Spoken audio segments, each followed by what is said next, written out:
Hello everyone, today I have a very special video. It has everything to do with the release of Battlefield 1, which is set in World War 1.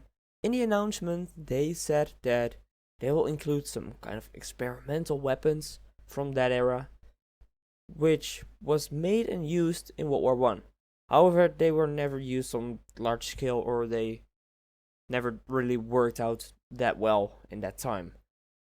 It's quite interesting, so I got curious and I started looking for some weapons, tools, and vehicles from World War One that were not used a lot, but they were definitely there.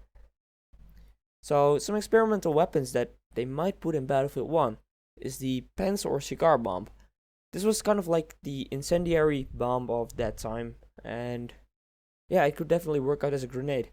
It's just two acids on one side of a chamber. Like you have a tube.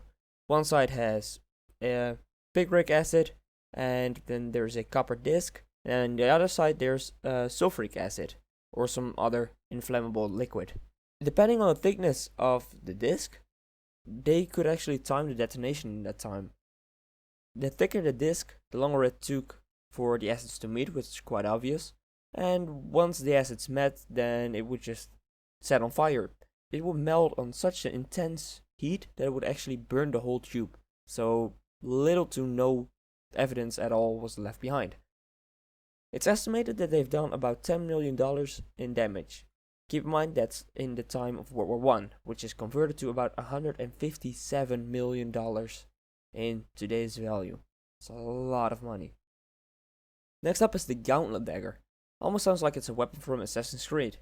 This was definitely a real weapon in First World War. This spike gauntlet packs a serious punch. Imagine that thing being stabbed into your neck. I wouldn't like that. Next up is a tool. Anti-gas fans were used in the First World War. Used to clear gas from certain areas, like gaseous residue that collected in shell holes or craters after a gas attack. And about 100,000 of these fans were issued to British troops on the West Front during the First World War, invented by a civilian scientist in Britain. Next up is another tool, which is the trench periscope, consisting of an angled mirror extended beyond the top of a trench, and allowed soldiers to see above the trench without being exposed to enemy fire. This keeps your head safe. This pocket periscope was collapsible for easy storage and transport. If a soldier wanted one, they had to buy this themselves. So if they actually wanted a tool like this, they had to spend their own money to get one. Next up is a grenade catapult. What a way to combine something kids do when playing outside. You know, making catapults, shooting rockets, unsuspected bypassers, and a lethal dose of explosives. These catapults were used to launch grenades further than men ever could throw them. While this is not a new weapon, as the Romans used this with projectiles as well, this is the first time that they used explosives instead of solid projectiles. Probably one of the most unusual weapon I've seen for the World War One is the remote-controlled Periscope Rifle. It's very geniusly thought to make something like this. It was used to counter enemy snipers and was fired while the rifleman was hidden in the trench. So that saves your own head. Kinda smart. Now to some vehicles. My personal favorite for the vehicles is the armored Quadricycle. Very hard word to say, to be honest. It was built by a British inventor in 1898. This four-wheel bicycle had a Maxim machine gun on the front and was a one-man vehicle. Imagine just an army of these things driving towards you. Next up we also have the U-boat. Even though the British had a serious line of defense on sea, where they had a huge blockade of ships preventing any ships in or out that's not an allied ship, the Germans invented the U-boat so that they could still travel past this blockade. While it started as a transport vehicle, they soon armed it with torpedoes.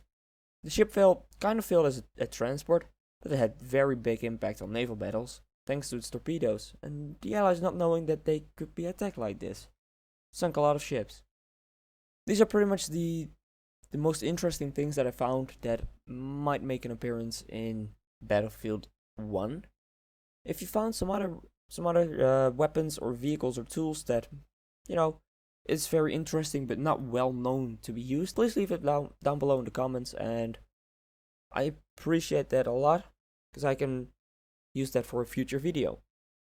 If you have liked this video, please slap that like thumb.